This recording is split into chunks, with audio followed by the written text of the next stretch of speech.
While the man charged in Lexington's latest murder is scheduled to be in court this afternoon, there is an outpouring of support for the family that the woman he is accused of shooting leaves behind.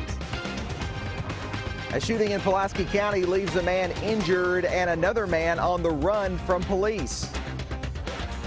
Another awesome looking day in store. We do that today. We do it tomorrow as well. And then the rain moves on in. Not only with that, we're talking extremely warm conditions. I'm going to show you how high we go with our temperatures and when the rain moves in. Coming up.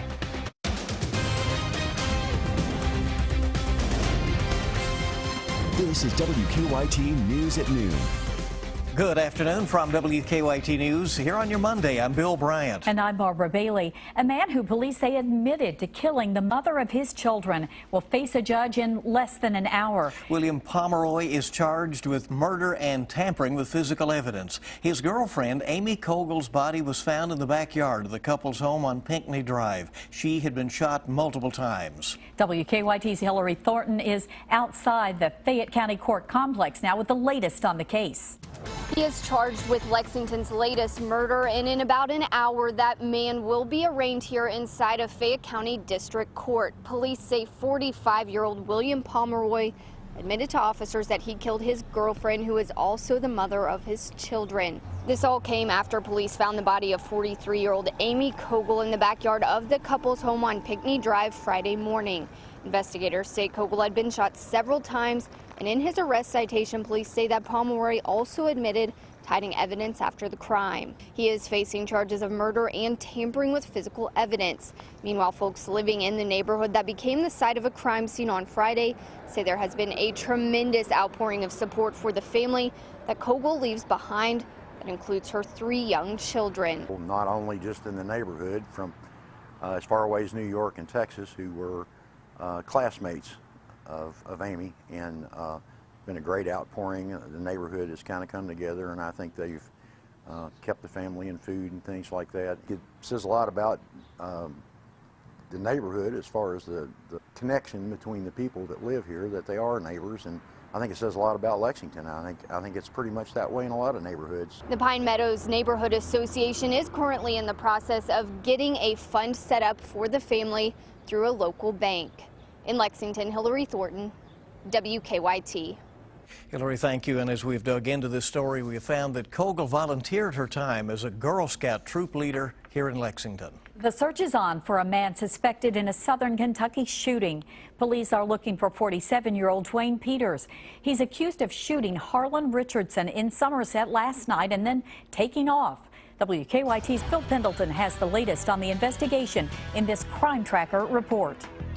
Police say that it happened here at Lot 15 at a home just off of Ringgold Road in Pulaski County near Somerset. Police say that 47-year-old Dwayne E. Peters shot and injured Harlan J. Richardson. Now, it happened about 9 o'clock Sunday night. Neighbors say they saw Richardson pull up in a truck, and then he and Peters argued for about a minute, and then Peters shot him. Police say Peters then fled. They found his car, but they say they don't know where he is. Neighbors say that it was a scary time for them. I was sitting here on the porch, and then this other truck just pulled up and they started arguing. And then the other person decided to pull out a gun and shot at them. And what I think is he got shot here, then he got dropped off at the corner down there. And then the other truck started going after the other person. Now, Peters is described as being 47, about 5'8", with green eyes, and he is said to be bald. In Pulaski County, Phil Pendleton, WKYT. Now, police say Peters is a convicted felon and should not have owned a gun. The names of 4 police officers killed in the line of duty last year were added to Kentucky's Law Enforcement Memorial Monument during a ceremony this morning. State Troopers Eric Chrisman and Cameron Ponder, along with Nicholasville Police Officer Burke Rhodes and Richmond Officer Daniel Ellis, were honored. We'll take you to that ceremony on WKYT News at 12:30. We have learned in the last few minutes that a change of leadership is on the way to Kentucky State University. KSU President Raymond Burse resigned today. His resignation goes into effect this Friday. In a statement, Burse said further demands and challenges of Kentucky State must be undertaken by new leadership. Burse is in his second stint as KSU president, taking over 2 years ago as the school faced significant financial challenges. 3 members of a Lexington family are recovering this midday, and 4 others are dead after a weekend crash in Texas. Police say the Avalars were rear-ended by an SUV, and that pushed them into the path of a semi-truck on Highway 315 near Tyler, Texas. Our Michelle Chamberlain is at our live desk with the latest on the 3 survivors. Michelle? Hi there, Bill. I recently spoke with the family's pastor. He said he's dreading the thought of a funeral with the 4 family members who died. Clays Mill Road Baptist Church pastor Jeff Fugit says it's a nightmare outcome for the Avalar family. Pastor Fugit says the family was extremely involved at church. He says parents Israel and Hilda, their 4 children, and the children's grandmother were on their way back to Kentucky after visiting family in Texas at the time of the crash. Now, the crash took the lives of Father Israel Avalar, his 17, 14, and 6-year-old sons. Pastor Fugit says the 3 others in the van at the time are expected to recover. He says their oldest daughter, Bibi Ann, was not with her family at the time of the crash, but is currently in Texas with her mom and little sister. Now, she tells Fugit her 11-year-old sister, Kimberly, has been on life support, but doctors will remove her breathing tube later today because she is showing signs of improvement. Now, Bibi Ann is now heading to Dallas to be with her mom, Hilda, who is currently in the hospital in Dallas in critical condition. She has several severe injuries. Pastor Fugit is planning on telling Hilda about the death of her husband and her sons this Friday. Now, according to police in the town of the crash, the accident is still under investigation. They do expect to know if the person who rear-ended the Avalars will be cited or not. At the live desk, Michelle Chamberlain, WKYT. Michelle, thank you. And Pastor Fugit tells us that several members of the church have gone to Texas to be with Kimberly and Hilda during this very difficult time. He says the grandmother has 2 broken legs, but is expected to be okay. Well, it is certainly a beautiful start to the work week with sunny skies, warm temperatures, and it's only going to get hotter as we head towards the holiday weekend. WKYT meteorologist Micah Harris is live in our First Alert Weather Center with a look ahead. Yeah, and we are looking outside. A lot of sunshine. The rest of the afternoon, I see no problems whatsoever. If you're trying to get some things done before the kids get home, we're in the upper 60s, lower 70s. It might feel a little bit muggy. Start to see a couple of clouds filter on in, but don't expect any rain. You are good to go. 77 degrees, a very pleasant day in store. Like Barb was talking about, it gets much, much warmer. I'll show you how high those temperatures go coming up. Micah, thank you. Commercial buildings that sit empty for long periods of time can be real eyesores for the community. And Fayette County's PVA says they can be bad news for a neighborhood, sending property values down and crime up. WKYT's Miranda Combs talked with Fayette County's Vacant Property Commission about empty commercial buildings in Lexington that they'd like to see filled. Particularly, some of the commercial properties can really make it seem like an area is not viable. That being said, it's not illegal to have a vacant property. Tonight on WKYT News at 6, we'll take you to 5 of the most noticeable vacant commercial buildings in Lexington and tell you what the city plans to do about them. Should be an interesting story. Absolutely. It makes a big difference in a community. A country music legend is hitting the road this summer, and she's making a stop here in the Bluegrass. The great Dolly Parton will be performing at Center College's Norton Center for the Arts on August 9th in Danville. Dolly's Pure and Simple tour will feature her most popular hits over the years, as well as a few of her new singles. This is Parton's largest North American tour in more than 2 decades. Tickets range in prices from $175 up to $500. You can get tickets at the Norton Center's website beginning on June 6th. Should be a good concert. That certainly will be. A Baltimore police officer who was charged in the death of Freddie Gray has learned his fate. We'll have the judge's verdict coming up on Kentucky's #1 Midday News. Also ahead, Madonna performs tribute to Prince at the Billboard Music Awards as new information emerges about his death. We'll have details next on WKYT. Welcome back to WKYT News at noon. A judge has handed down a verdict in the trial of a Baltimore police officer involved in the arrest of Freddie Gray. who died from injuries sustained while in police custody. Today's verdict is a first in the case. Craig Boswell is in Baltimore now with the latest. Baltimore police officer Edward Nero was found not guilty of assault, reckless endangerment, and misconduct stemming from the arrest of Freddie Gray. In a bench trial with no jury, Judge Barry Williams handed down the verdict for the 30-year-old officer. Prosecutors say Nero chased and arrested Gray without cause and was negligent when he placed Gray handcuffed in a police van without a seatbelt. Nero says he played a minor role in the arrest and only touched Gray once. Nero is the second Baltimore police officer to stand trial in connection with Freddie Gray's arrest. Officer William Porter's trial ended with a hung jury.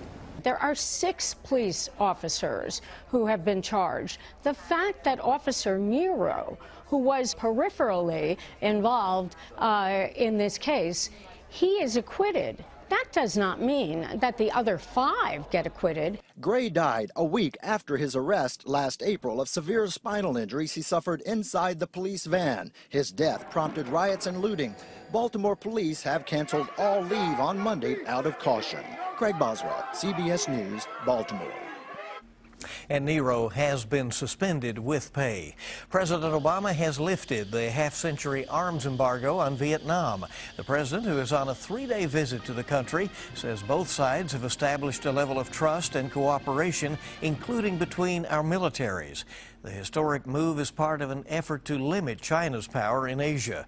Meanwhile, Boeing has announced that it is selling 100 aircraft worth about $11 billion to a Vietnamese airline.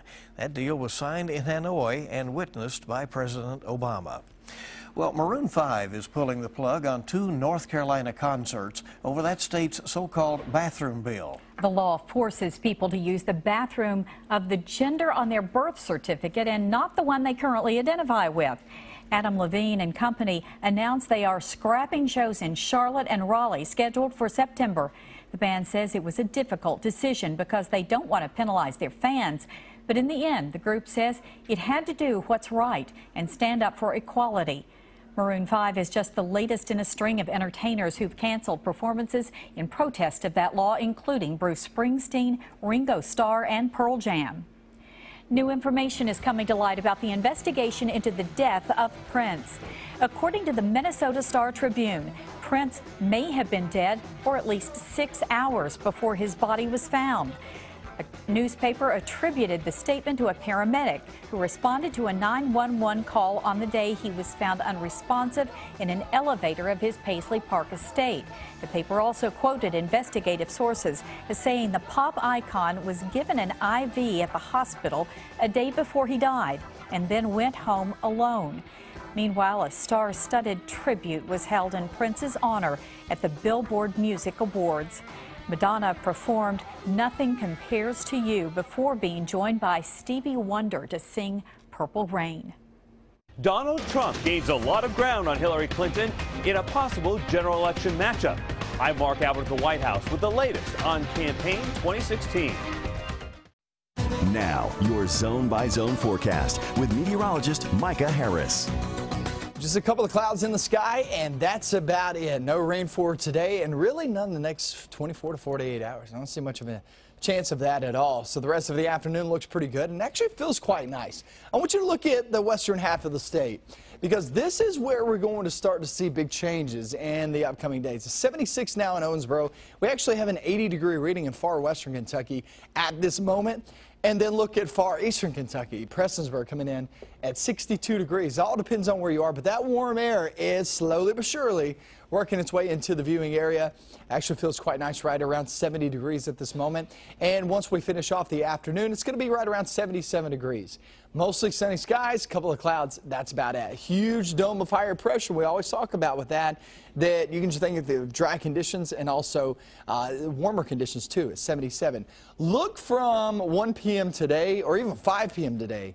Look toward tomorrow. Look at the difference of that. So you're talking about at 5 p.m. when we actually reach our high, it's already that at 1 p.m. I mean, we're talking 80s for tomorrow. There's no doubt about that. A lot of sunshine to be had, especially as we wake up. 54 degrees, it's much better feeling than 44 with about 48. Some of us were actually in there this morning.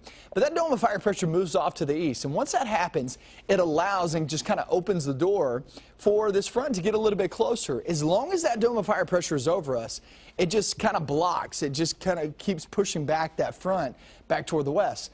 But as it moves toward the east, then that front can settle on in. That will bring us that chance of rain. It's not a great chance, but it's there. As that warm air is around the next couple of days, 80s will creep in here. You'll start to feel the moisture as well. A couple of rumbles by midweek. That means today and tomorrow are dry. But once you hit Wednesday, Thursday, Friday, Saturday, Sunday, Monday, look at that. We have rain chances. But look at your rain chances. Don't look at the icons. Look at your actual probability. We're talking 30 to 40%, guys. These are not great chances of rain, but they are there. And you know what else is there? That heat. You it is. Absolutely. Yes, surprise, surprise. Finally above average. Here we go the next 7 days. Won't be long. There'll be some complaints about that, well, that's right? true, too. Yeah, you're right about that. Thank you. We're coming right back on WKYT News and the latest on two Wildcats trying to decide between UK and the NBA. And the UK women finished the season in heartbreaking fashion. Dave Baker's next with sports. A brand new week on Wall Street, and it's starting this way. The Dow and the NASDAQ are both up at midday. The S&P 500 off a little.